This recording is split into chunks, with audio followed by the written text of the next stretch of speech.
E aí, devs, aqui quem fala é o Gabriel Dias do Descomplicando Linguagens.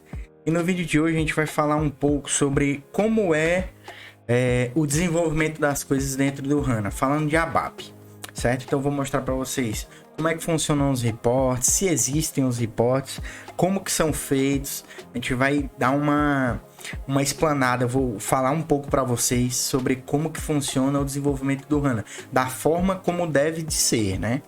Então, se você ficou curioso, fica com a gente até o final. Não esquece de curtir, marque seus amigos aí pra gente aumentar a nossa comunidade de SAP. E vamos lá, vamos descomplicar esse assunto.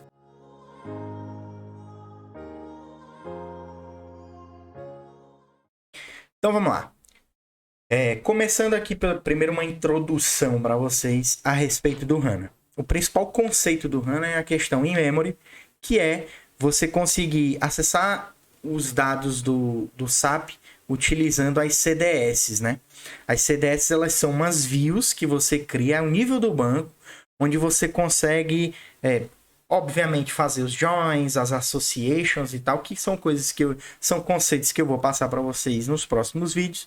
Mas, assim, só dando essa introdução, onde quando você cria a CDS, você está criando isso no nível do banco.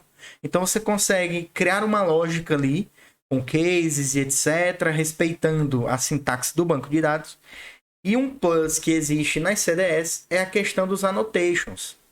Os annotations são tags que você coloca dentro da view, onde você consegue dar características a determinados campos. Você consegue montar os apps do Fiori somente utilizando o annotation. Óbvio que existem algumas limitações, onde você tem que conhecer o Wi-Fi, porém, são limitações muito específicas para que você tenha que mexer em alguma coisa diretamente no Wi-Fi. É diferente no Fiori normal, né? Utilizando os templates do Wi-Fi, onde você tem que conhecer e dominar muito do Wi-Fi para que você consiga gerar um app, às vezes, simples. O Fiori Elements abstrai muito isso, e é o que a gente vai utilizar no nosso curso, que é o Fiori Elements. Ele, através das annotations, a gente consegue gerar várias telas, parametrizações, os filtros, a gente consegue gerar tudo isso via annotations, que são tags que a gente vai colocando dentro da view. Então, por padrão, a gente utiliza os apps do Fiori Elements dentro do HANA. Porém, existem alguns casos. Primeiro, você tem que ver se tem o app do standard que já funciona para você. Então, um exemplo. O cliente chegou para você com um determinado problema. Você tem que verificar se já existe algum app standard que já responda à necessidade do cliente. Assim você não vai perder tempo, você só dá para o cliente as permissões pela PFCG lá, e aí basicamente o app fica disponível para o cliente. Óbvio, às vezes você tem que ativar algumas coisinhas, né, de OData e etc. Mas quando o standard não está apto a resolver o problema do usuário, a gente passa para o Fiori Elements, criando os apps nós mesmos. Então a gente vai criar CDS, vai fazer os annotations e aí criamos um app para o cliente. Quando esse app já não é tão viável, opção minha é criar um app utilizando alguma linguagem web, ou seja, o React, o Vue.js, etc. Quando o cliente não está satisfeito com nenhum deles, é o cliente que manda. Aí o que você faz? Cria um report tradicional que funciona normalmente dentro do HANA, até porque se eles tirassem ia ser um caos, mas não é uma boa prática você fazer isso, e aí você consegue atrelar dentro do Launchpad, meio que a SAP faz uma emulação da sua transação para um app como se fosse na web. Porém, a performance não é das melhores e aos poucos a SAP vai tirando algumas transações e transformando em app. Então o app é muito mais completo do que a própria transação. Então você tem que ficar de olho, tem que mudar a cultura mesmo do cliente e você começar a propor tecnologias utilizando o web. Porque vai chegar uma hora que vai acabar o GUI. A SAP já falou disso. Eu sei que vai demorar muitos anos ainda, mas é muito interessante você conhecer essa parte, porque já tem muito mercado para esse tipo de tecnologia. Então, vamos lá, vou mostrar para vocês como é que eu crio. Já criamos as tabelas da gente. eu vou só passar para vocês uma estrutura. Como é que eu crio os programas dentro do SAP? Então, eu vou criar para vocês uma classe de teste, né? Essa classe de teste a gente ainda vai fazer. Eu vou passar para vocês como é que... vamos criar aqui um programa de carga de dados, só para você entender como é que funcionam os reports dentro do SAP, que não é nem um report, a gente vai criar só um programa numa arquitetura orientada a objetos, onde a gente vai fazer cargas nas nossas tabelas para a gente poder ter dados para trabalhar.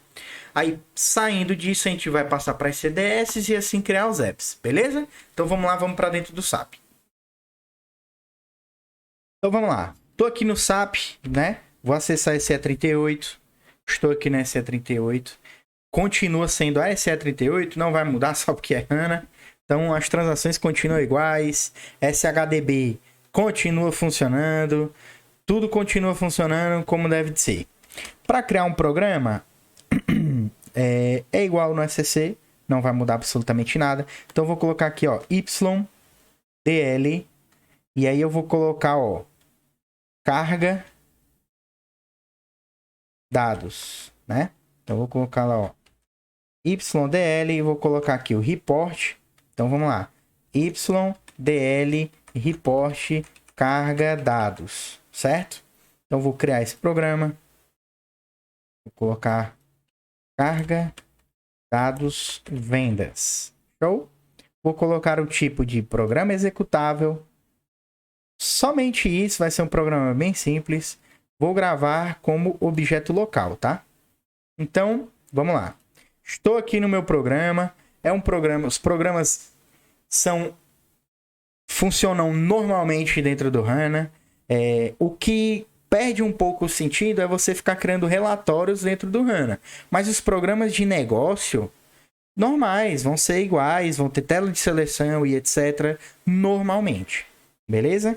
Como é que eu estruturo os meus programas dentro do HANA? Vamos começar a fazer a implementação dele. Para criar a orientação a objeto, a gente já sabe que é o class. Vou chamar essa class de main e vou fazer aqui o primeiro código, que é o definition, que são as definições da classe, e logo em seguida a gente vem com o implementation, certo? O método de início dos programas continua sendo o start of selection, perfeito? Vou colocar aqui só para poder separá-los, certo? Então vamos lá. Primeira coisa que a gente vai fazer aqui na nossa classe são definir os métodos públicos dela, que vão ser acessados lá pelo Start of Selection.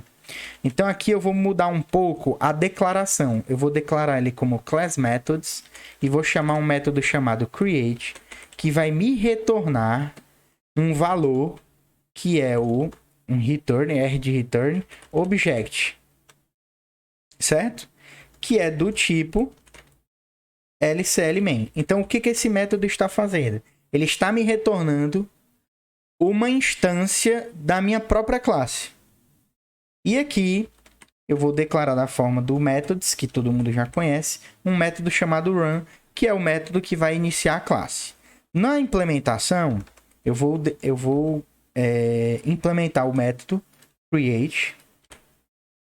Vou colocar aqui o end method. E aqui eu vou colocar também logo montado o método run, ok? Feito isso, o que acontece? O create, como a gente já declarou aqui na definição dele, ele tem que retornar um objeto. Então a gente só vai fazer create object, R object. O que ele vai fazer? Quem chamar esse método create, vai receber uma instância da própria classe. Então fica fácil dentro do Start of Selection. Ó. Se eu coloco LCL main igual, que é para poder acessar um método estático, create, então chamei o método create, ele vai me retornar a classe já montada do main. E qual é o método que eu quero chamar aqui? É o método run. Pronto.